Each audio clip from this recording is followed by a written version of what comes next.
What's up, everyone? Welcome to the video. Chris Pennell here, breaking down the Mobil 1 301 at Loudon or New Hampshire Motor Speedway. Another short flat track on the schedule this week, but we're coming off a fantastic race at Bristol, and thank goodness. It's one of my favorite tracks, and I've hated what I have seen from it in recent memory, but the temperatures were perfect enough to have that massive tire fall off. We saw guys' tires failing after 25, 30 laps. It was absolutely incredible. So it did create more of a chaotic race for DFS purposes, but from a fan standpoint, that was an absolute treat to watch. So it's a very rare instance where we can shout out Goodyear for a great tire. But anyway, this has to be your first time here, which I highly doubt at this point, but if you are, what's up? My name is Chris Pennell. I break down NASCAR DFS each and every single week on this channel. Also post NFL videos each and every single week, 2 times, if you want to check those out as well. And if you do enjoy today's video, make sure you like down below. Scott channel for brand new. Let's dive right into it. Anyway, let's talk some strategy here for New Hampshire. We do have 301 laps, which seems like a very odd amount, and I'm not really sure there's a reason why there is, but that's what we have. So diamond points, fairly important this week. It's not like last weekend where we have 500 at Bristol, where drivers could get up to 200 points if they happen to dominate the race completely. But it's still enough to warrant multiple dominators in our build. It's more than a mile and a half track, and it's right around Phoenix. So we're typically looking at around 2 dominators per lineup. Now, of course, you can stretch up to 3 if we happen to get a cheaper style of dominator that starts inside the top 10. Like multiple times this year, we've had like a Keselowski or a Wallace that starts inside the top 10 around $7,000, $8,000, where you can make those 3 dom builds. But in the general sense, probably looking at 2 this weekend. And looking at our visual this week, we'll take a look at 2, but this is just the sample size of next gen era at New Hampshire, which is not a large amount. We're talking 3 races.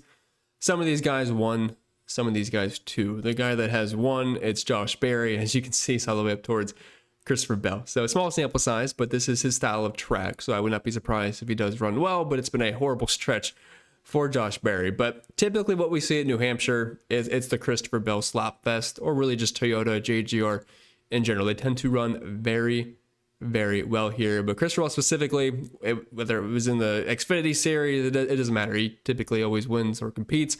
Martin Truex Jr. also used to be incredible here, so I think that does bode well for Chase Briscoe. As you can see, Briscoe is right in the crosshairs this week of being average at best, but that's an SHR equipment.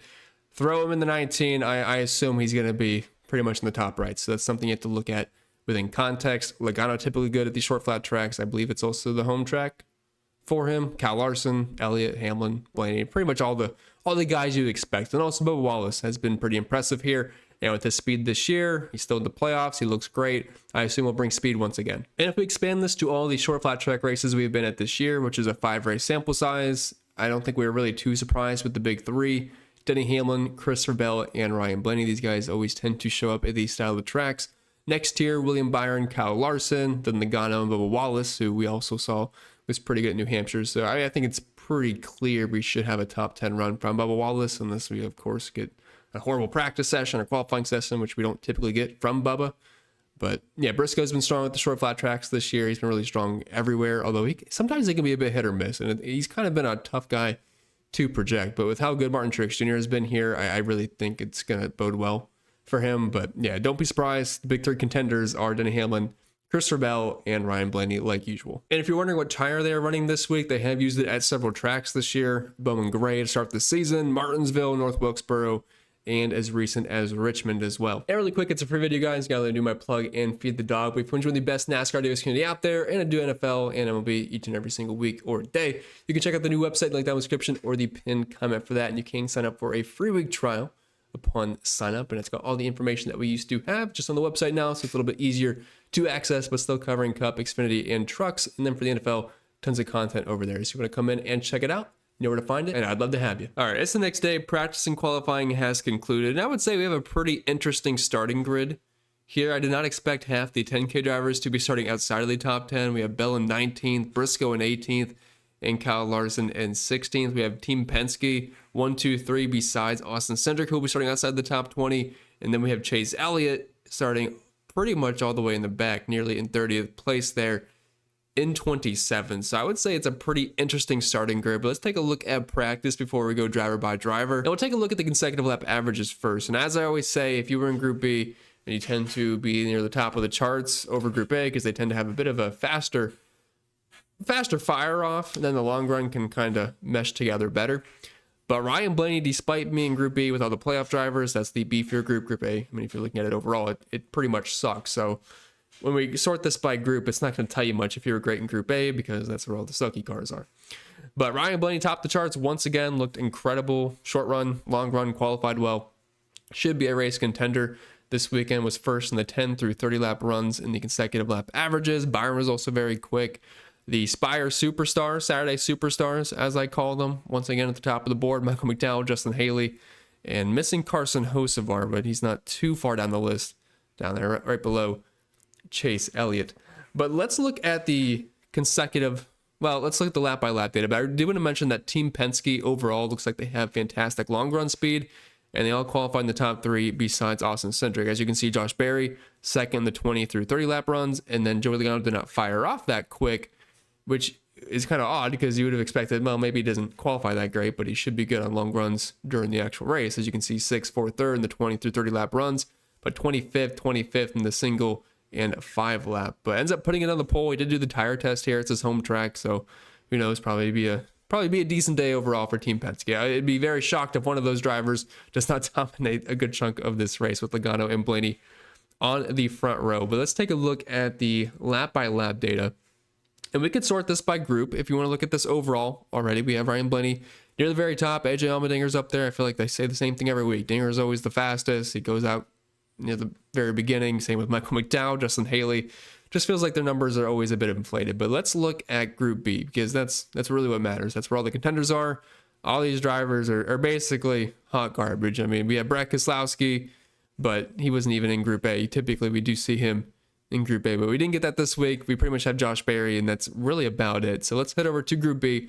Blaine tops the chart. William Byron, Kyle Larson, Ty Gibbs, Bubba Wallace, Carson Hocevar. Bell a little bit lower than I would have expected. Same with Denny Hamlin, but as good as Bell is here, I'm not going to try to overreact to that too much, but I would have liked to see him a bit faster. And we could look at who's running all the fast laps in practice, but pretty much it's almost Ryan Blaney every single time. Byron's sneaking a few in there, but yeah, on paper, which doesn't always translate to the actual race, we have to keep that in mind. But on paper, Blaney looks fast. So let's go driver, driver, break this all down. We'll start with the 10K range first, which we have 6 guys this weekend. Decent amount.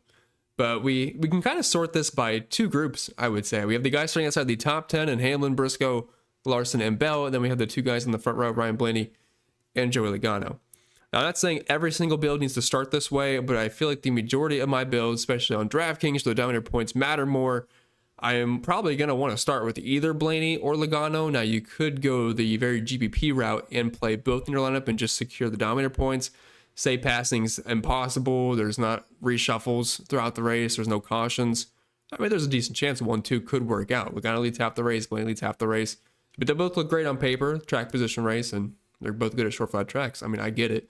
But I feel like the more popular route, cashy route to go, will probably play Ryan Blaney with Christopher Bell or Joey Logano with Christopher Bell or any combination of that. Swap out Christopher Bell for Chase Briscoe if you want. I mean, there's a reason these guys are all expensive. They're all very good at these style of tracks. So I would say the tournament route, front row, Logano, Blaney, but the probably more optimal cash route is to select one of those drivers on the front row and pair them with someone that starts a little bit further back as a hybrid play because they should be able to contend in potentially laps, get fast laps throughout the entire race or at least in the second half. So for me, if I am trying to select one of these drivers that does start outside of the top 10, Christopher Bell, based off track history, for me, it would be the toughest one to fade. I know practice wasn't that impressive if we're looking at his numbers, 21st, 23rd, 28th, 22nd, 20th.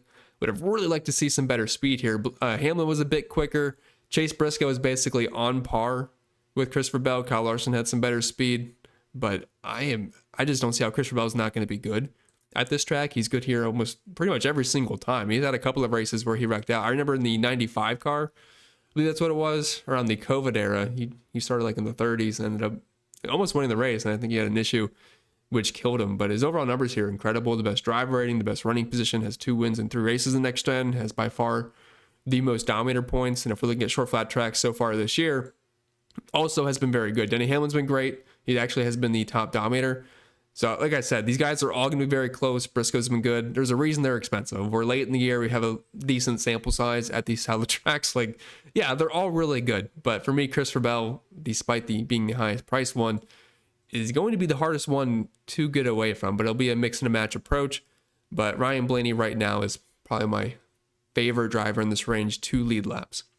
All right, dropping down to the very small 9K range. I don't think we've ever had only 2 drivers in the 9K range. You can correct me if I'm wrong, if someone has that data on hand, but I don't think we've ever had one with only 2 drivers. So that makes it very interesting. William Byron was pretty quick in his group, pretty much right on par with Ryan Blaney, a little bit slower, but right on par with Ryan Blaney as being one of the best cars in the field. I don't think he's going to get too much ownership. I do think a lot of people go with the approach we just talked about in that 10K range. So if you're looking to get a little bit different, I don't hate William Byron as a pivot. We know he's good at shorter flat tracks, although New Hampshire has not really been a great track for him in general. Average finish of 20th, running position of 13th with only 1 top 20 finish. That is it. Now, you can attend some of that to bad luck, of course. On paper, he looks good, but the Hendrick speed lately has concerned me a little bit. That is the only concern, but I know it's a new week, and I try not to build that way, but it's a little concerning. And Chase Elliott's obviously going to garner more ownership starting in 27th. He starts 22 spots further back. He's a little bit cheaper on both sides,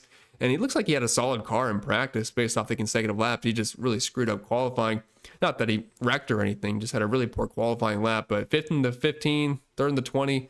I know it's not that easy to pass, and Chase Elliott doesn't. I don't know about you guys, but it never seems like Chase Elliott is able to move in traffic much. But starting this far back at this price point, if you can fit him in with 2 DOMs, I am fine with that in tournaments, but I would prioritize the dominators first. Like, I think there's a much better chance of someone like Denny Hamlin or Briscoe or Bell being able to get up front and dominate and potentially accumulating nearly 100 points rather than Chase Elliott, who has a really great floor, but maybe lacks like an extremely high ceiling. Going down to the 8K range, looks like just straight tournament plays here. We have Tyler Reddick at $8,700. He'll be starting in 4th. I am not typically in love with Tyler Reddick at short flat tracks in general. Now, New Hampshire hasn't been horrible for him. It's a 3-race sample size, has 2 top 10 finishes here with actually a few dominator points mixed in. So I would say he's not on the level of Ryan Blaney, Joey Logano as being a top dom, but he definitely has to be in that second tier. I'd probably put him in a similar category to William Byron, maybe slightly below Willie, but we're at a track with 300 laps. You have to put him in the dom pool, and if you're putting at least 2, he would certainly filter into some lineups. Although I probably wouldn't hand build Tyler Reddick in my build. Bubba Wallace seems like a bit of a better tournament play for me. He starts 10 spots further back. I don't know why he's cheaper than Tyler Reddick. Bubba Wallace I would say, he's been a bit better overall this year. He brings speed pretty much every single week. I know Bubba has had his issues before. He was really fast at Bristol and ends up having some issues, which we have seen this year time and time again, but this has been a good track for him. Similar to Tyler Reddick, has 2 top 10s here, also a top 5. Overall, pretty similar numbers. Starting 10 spots further back, I mean, I really like Bubba Wallace. I'm sure he's going to project for positive leverage for me like he does every single week. I just think he's underowned every single week for whatever reason, so I'll be on him in tournaments, and I love that price tag on FanDuel. Like, I can get him $1,500 cheaper than Tyler Reddick on FanDuel. That screams value to me. Ross Chastain's kind of in a dead spot for me in 8th. Now on FanDuel, like, it's a completely different game from site to site. Like, I can say I don't really like someone on DraftKings too much, but on FanDuel, when he's only $7,200, like that changes the game a little bit, because I don't need dominator points out of him. If he can just ride around in the top 10 at that price point, that can get you there just based on how the scoring is. And I feel like he should be able to do that. If we're looking at his numbers in New Hampshire, 2 top 10s in 3 races, which is pretty much the exact same as Tyler Reddick and Bubba Wallace. So he's more of a FanDuel play for me. Probably not going to be too interested on DraftKings. And then as far as Ty Gibbs is concerned, he has 1 top 20 and 2 top 15s in 2 races here, which I know is not a great sample size.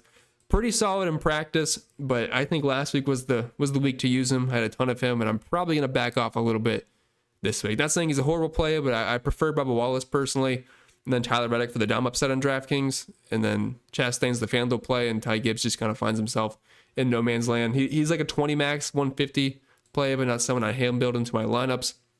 Dropping down to the 7K range, Kyle Busch, starting in 24th, $700. I mean, he practiced poorly. He's ran poorly here at New Hampshire. In the next gen era, we're talking a drive rating of 49, running position of 27th, average finish of 27th. He's been absolutely dreadful here. Now, he used to be good when he was in JGR equipment. They tend to run very well here, but I am not probably going to get the Kyle Busch. I feel like I'd rather play Ty Gibbs personally, so I'm going to have to pass there. Chris Buescher, Brad Keselowski, we have the RFK duo, and the trios down there at 7K flat. I guess we kind of talk about them all together. I'd say they're all pretty similar plays. Brad Keselowski, I feel like might be the one that typically projects the best, but with Ryan Preece having a bit quicker practice times, he starts outside the top 20. He'll probably end up being the easiest one to get to. Keselowski and Buescher did not practice well at all.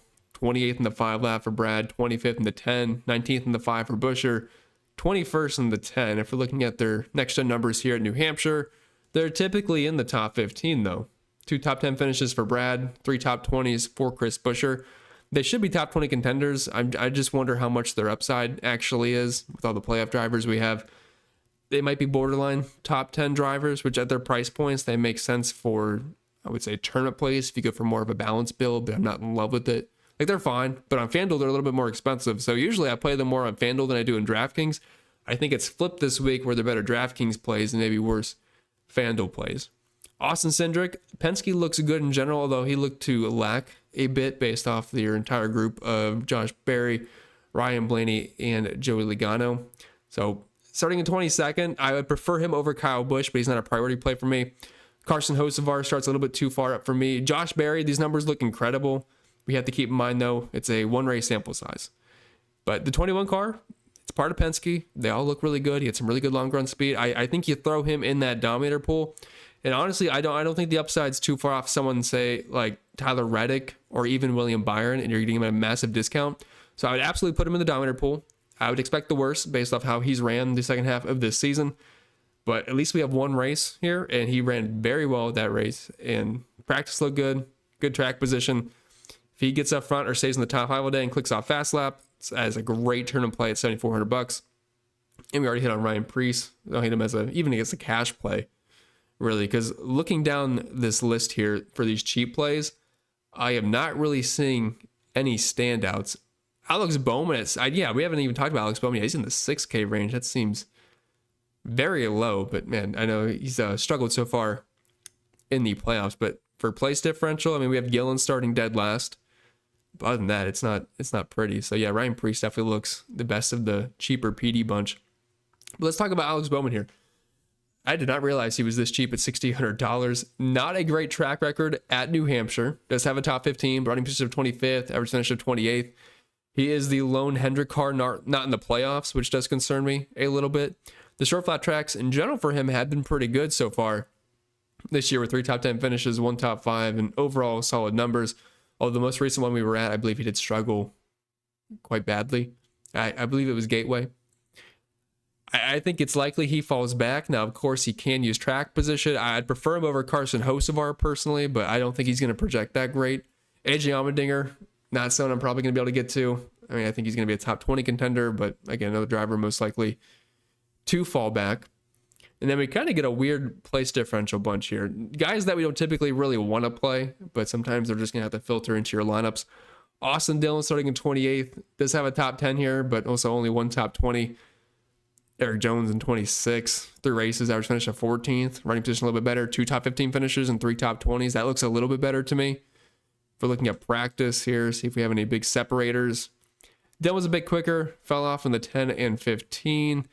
Eric Jones, 13th, 21st, and 34th, although I'm going to assume that's a bit skewed. Sometimes if you pull off in lap 9, your number is going to look absolutely horrible. And that's when lap by lap data that filters those numbers out can tell a bit of a better story. Nemechek's honestly been really solid, it feels like, in the second half this year, starting in 29th. I feel like he might be the one that's easiest to get to, despite the practice times. Not really saying he's a glaringly awesome play. Only 1 race sample size here, but did finish 8th despite a running position of 29th. So I definitely don't think he was an 8th place car based off of that information. Suarez had the best practice of this bunch, but he seems like a lame duck at this point. Obviously, he's not coming back in this car next year. And with Ross Chastain being in the playoffs and Neil Suarez not, I mean, all the attention's going to that one car. And also SVG is out. So it's really just the one car, and they're going to put all their focus into that. And the 5K range, Michael McDowell starts a little bit far up for me. I know the practice times were great, but Spire does tend to be a bit of a Saturday superstar bunch. Noah Gregson's in the very back, Ricky Stenhouse in the back, Todd Gilliland. People will play them just because of that. I think Todd Gilliland's probably the best choice. Nothing really stands out here. I would tell you right now, Zane Smith is the one driver back here that I feel like can backdoor a top 15, top 20. He seems to just be there at the end of races. I know he qualifies a little bit high, so projections don't typically like him as much. He didn't practice that well either. But I do think Zane can be the driver back here that uses that track position, stays within the top 25, stays in the lead lap, and is able to make himself available at the end. With that being said, that's all for today's video. So I hope you enjoyed it. If you did, or even if you didn't, make sure you leave a like down below. Subscribe to the channel for brand new. If you have any questions, comments, concerns, leave them down below. I'd be more than happy to answer them. But I wish you all the best, and I'll see y'all next time.